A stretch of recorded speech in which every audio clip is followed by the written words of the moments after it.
Bonjour à toutes et à tous, j'espère que vous allez bien. Je voudrais revenir sur le débat, sur la prestation de Zemmour sur BFM TV. Bon, tout d'abord, nous avons été tous impressionnés par la bonne tenue, le professionnalisme des journalistes. Ça fait 30 ans qu'on n'a pas eu droit à un journalisme aussi propre. Est-ce l'effet de la troisième dose? Si c'est vrai, bah, mettez-leur une quatrième, une cinquième dose, hein. Voilà. Déjà, enfin, c'est un miracle, hein, ce qu'on a vu à la télévision, des journalistes qui savent se tenir et poser des questions sans ricaner, sans se prendre pour des prêtres. Parfois, je me dis que nous avons fermé les séminaires de l'Église catholique, les écoles de prêtres, vous savez, les universités, parce que c'est un niveau très supérieur, et nous avons ouvert les écoles de journalistes. Bon, là, je vois qu'il y a encore des journalistes qui, quand ils le veulent ou quand ils sont sous l'effet de substances expérimentales, ils se comportent bien. Bon. Je voudrais revenir particulièrement sur le passage où M. Dose, je crois, il disait à Zemmour, sans l'immigration, on n'aurait pas eu le vaccin, je ne sais pas quoi, parce que c'est un Turc ou un Arménien qui l'a inventé. Bon, on a envie de s'étouffer. On a envie de lui répondre, bah, sans l'immigration, on n'aurait pas eu les viols de Cologne en 2016. C'est ça, en 2015. Sans l'immigration, on n'aurait pas eu les viols à Milan récemment. Sans l'immigration, on n'aurait pas eu le Bataclan. Sans l'immigration, ta fille, elle pourrait prendre le RER la nuit. Sans l'immigration, ton fils, il pourrait se balader dans les Champs-Élysées sans se faire racketter. Voilà. Sans l'immigration, on pourrait même réduire le nombre de policiers français. Sans l'immigration, on pourrait réduire le nombre de juges. La justice coûterait moins cher parce qu'il y aurait moins de contentieux, moins de faits divers. Voilà. Sans l'immigration, Paris recevrait beaucoup plus de touristes. Parce que personne ne vient à Paris pour voir une annexe du Bangladesh ou du Pakistan ou du Maroc. Je veux dire, je ne vois pas beaucoup de Japonais qui s'arrêtent à Barbès pour prendre des photos. Bon, d'ailleurs, leur espérance de vie serait très limitée. Vous voyez ce que je veux dire? Qu'on arrête de... faut être sérieux 5 minutes. Bien sûr, de tout temps, il y a eu des esprits, des talents, des esprits extraordinaires qui ont traversé les frontières et qui ont fait des choses magnifiques. Bien sûr. Mais d'ailleurs, ces esprits-là, ils ont fui le tiers-monde. Ce Turc qui a inventé l'injection expérimentale, il a fui la Turquie pour une raison que je ne connais pas. Mais en général, les gens fuient le tiers-monde. Ils fuient l'islamisation, certains fuient les guerres ethniques d'Afrique, certains fuient la corruption tout simplement. Et c'est le boulot de Zemmour, c'est ce qu'il dit. La vocation de Zemmour, c'est que la France reste la France. Ce n'est pas une histoire de baguettes et de vin et de jambon. C'est une histoire, c'est que la France reste un pays qui ne soit pas corrompu. La France n'est pas un pays corrompu. Enfin, n'était pas. Maintenant, quand je vois la gueule de notre gouvernement, je vois des corrompus partout. Mais bon, réfléchissons au passé. Au passé simple. La France, c'est ça. La France, ce n'est pas la corruption. La France, ce n'est pas le népotisme. La France, c'est la méritocratie. La France, ce n'est pas le réflexe tribal. Pourquoi le Maroc ne fonctionne pas? Parce que c'est le réflexe tribal. Parce que chez nous, tu fais un concours public, tu as des places qui sont vendues. Voilà. Tu fais un hôpital, même privé. Bah, tu as intérêt à connaître le cousin du professeur qui est patron de la clinique privée, même quand tu payes une fortune. Tu as intérêt à connaître la maîtresse du gars qui tient la réception. Au Maroc, je parle du Maroc parce que je connais bien, mais les pays du tiers-monde se ressemblent assez. Tu as besoin de devenir ami avec le gardien ou l'agent de sécurité pour savoir où se trouve le médecin. Je le raconte dans mon livre qui s'appelle « Mon père, le Maroc et moi ». Je raconte que dans l'hôpital de Sofrou, hôpital public, tu ne sais pas qui est qui, tu ne sais pas qui est le médecin, qui est l'infirmier. Lors de ma visite, qui a eu lieu en 2017, un vendredi matin, il n'y avait personne en blouse blanche. Donc tu as intérêt à payer le gardien de la sécurité, là, qui lui est en uniforme parce qu'il fait partie d'une boîte privée. Tu as intérêt à lui donner un bakshish pour qu'il te dise où est le médecin. T'imagines, tu as un appendicite, tu es tordu de douleur, tu as besoin d'avoir du bakshish sur toi pour...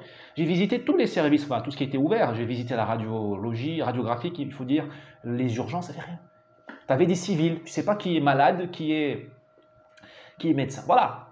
C'est ça le tiers-monde. Et pourquoi les gens vont à Harvard ou MIT, ou ils vont en France, ou à Londres, ou à Singapour, ou à Dubaï? Parce qu'ils fuient ce tiers-monde-là. Ce que dit Zemmour, c'est que si on transporte le tiers-monde en France, tu n'auras plus de France. Et ces grands inventeurs, et ils existent, ces grands médecins issus de l'immigration, ces grands scientifiques, ils iront ailleurs. Ils iront à Singapour, ils iront à Dubaï, ils iront, je ne sais pas moi, dans un havre de paix où ils ne se feront pas... où ils ne seront pas au contact des maladies civilisationnelles qu'ils ont fui. Enfin, on dit les immigrés ont créé des choses, évidemment, mais la France n'a pas eu besoin de l'immigration pour faire Versailles. Vous me direz, elle a eu besoin des Italiens. Vous me direz que le grand siècle français a été irrigué par la Renaissance italienne, les artistes italiens. N'oublions pas, hein, Catherine de Médicis, tout ça, Léonard de Vinci, toute l'immigration italienne en France. Bon, deux choses, ce n'était pas une invasion, d'accord, ce n'était pas un remplacement, d'accord, on n'a jamais eu 10-15% d'Italiens en France. Deuxièmement, c'est une immigration intra-européenne. Voilà, ce n'était pas le tiers-monde qui arrivait en France. D'accord. Donc, il faut, comment dirais-je, mais même italien ou pas, la France n'a pas eu besoin ce sont des Français, j'allais dire de souche, qui ont fait la France.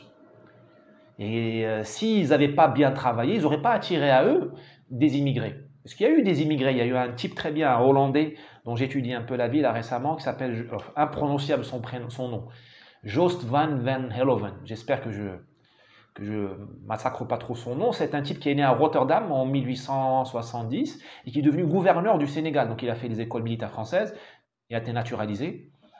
Il est devenu gouverneur du Sénégal, de la colonie sénégalaise. Et il est mort au combat en 1918.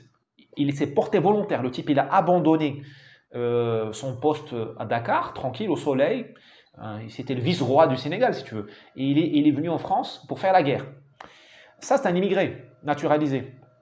Mais même ce Joost van Helhoven, qui mérite qu'on lui tire le chapeau, même lui, il n'est pas venu en France, il ne serait pas venu en France, la France est un pays du tiers-monde.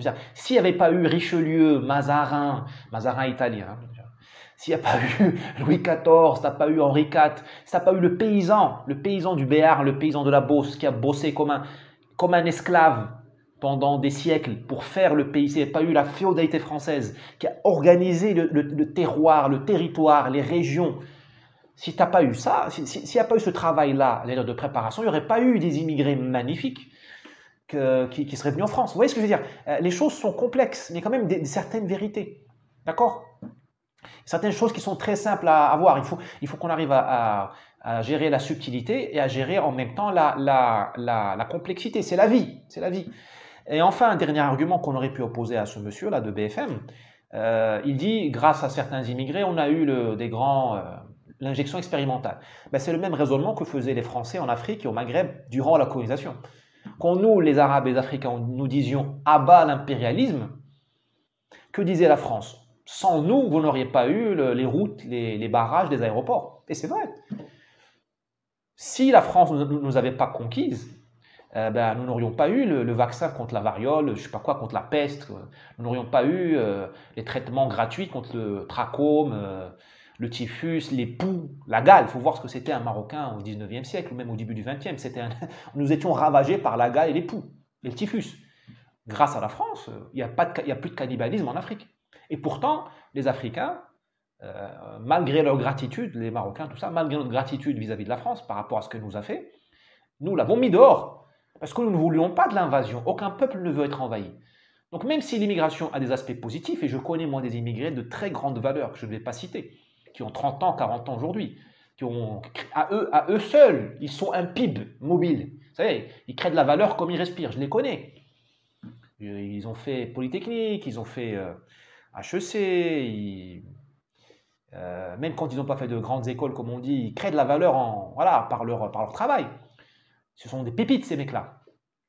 Mais tu ne peux pas convaincre un pays de se faire envahir. Je veux dire, la France est envahie. Vous voyez ce que je veux dire? C'est pas, on ne parle pas comment dirais-je, ce n'est pas un Erasmus qui est en train d'être fait en France, avec la crème de la crème voilà. D'ailleurs, on peut aussi dire à ce journaliste de BFM, c'est pas très, d'un point de vue éthique, c'est pas très réglo de voler à la Turquie, à l'Arménie, à l'Afrique, ses meilleurs cerveaux. C'est pas très réglo de voler au Maroc ses meilleurs chimistes, ses meilleurs ingénieurs. Quand est-ce qu'on va se développer? Voilà, il faut qu'on soit quand même un minimum sérieux à un moment donné et qu'on arrête de prendre les sujets par le petit bout de la lorgnette. Sinon, bah, on est tout juste ridicule. Allez, à plus.